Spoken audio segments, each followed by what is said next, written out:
What's going on, traders? Welcome to the channel. I'm John. That's Groot. We trade options here.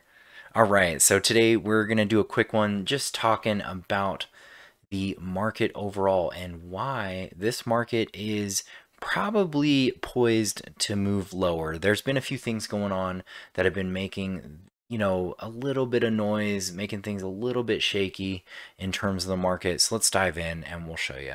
First off, let's talk about, say, just what you're seeing overall. So right now we saw the markets move a little bit higher today, and they've been saying like, oh, the Fed is seeing benchmark rates going higher, etc.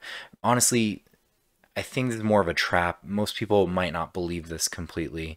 Ironically, you see a positive news article right here, but then as you go lower, you'll see something here that says like the worst is yet to come, all this stuff. So who do you believe? Honestly, I don't think listening to news articles makes sense because everyone has something to say. But really, if we can look more objectively at things such as the overall markets, there's some clues that give us context here. So let's dive in. I'm looking at the SPY, ticker symbol SPY. Now, a few things just overall generally is you can see this uptrend has been broken, right? This uptrend was from like basically 2020 and on, really strong uptrend. And then we started seeing a little bit of shakiness. And then this past year, 2022, has shown a lot of market drops. We've actually basically created a downtrend now, and you can kind of see this as illustrated here. Let me just create a little trend line here. So we'll go from this very top. We can mark a few other tops here, and you can see how that matches up quite perfectly. So if we do end up with some positivity, there's a strong chance we end up pressing this line again, and we'll see how we work on this trend line. This trend line is very key in my opinion. This is something I'm looking forward to before I even consider saying like, oh, things are looking great in the market. All right, so that's just an easy way to look at this. However, let's look back further. There is a strong probability, perhaps, if we see some shakiness in the market, that we end up going lower.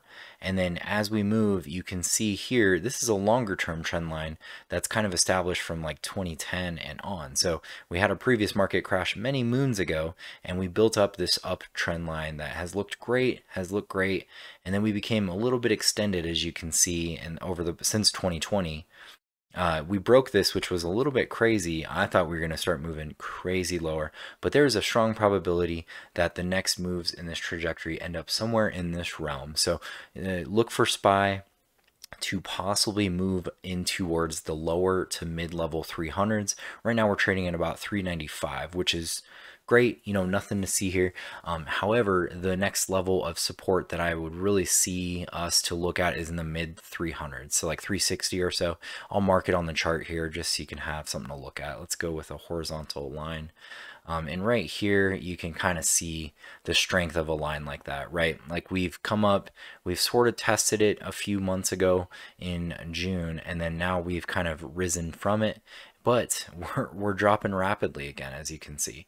And so the next thing we want to point out, I'll just get rid of that trend line one more time, or that horizontal support line, is volume. So volume is going to be honestly the biggest indicator for me that I look out for and watch.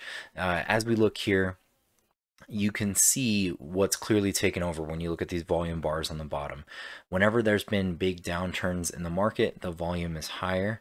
Whenever we've gone higher, the volume's been lower, meaning there's not a lot of conviction to the upside. And what that means is as we came up to naturally test this trend line, easily it was going to bounce back lower just because of the fact that there wasn't enough volume.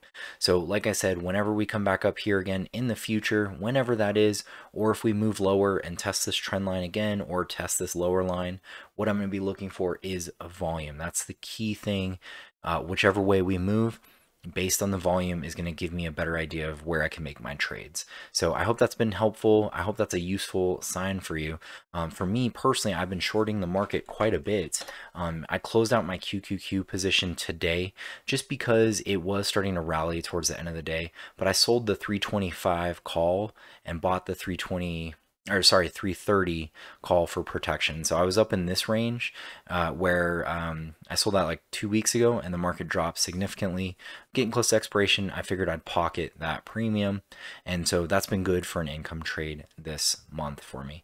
Other than that, I'm not really keeping people too up on the income watch list because of the fact that I'm not a firm believer in bounce back trades yet. Okay, the market isn't strong enough for me to say, hey, this is an oversold stock, it's worth trading and looking at. My conviction isn't there yet, but I'll keep you up to date. I hope everything's been useful. Don't forget to drop that subscribe because you will get frequent updates from me throughout the week.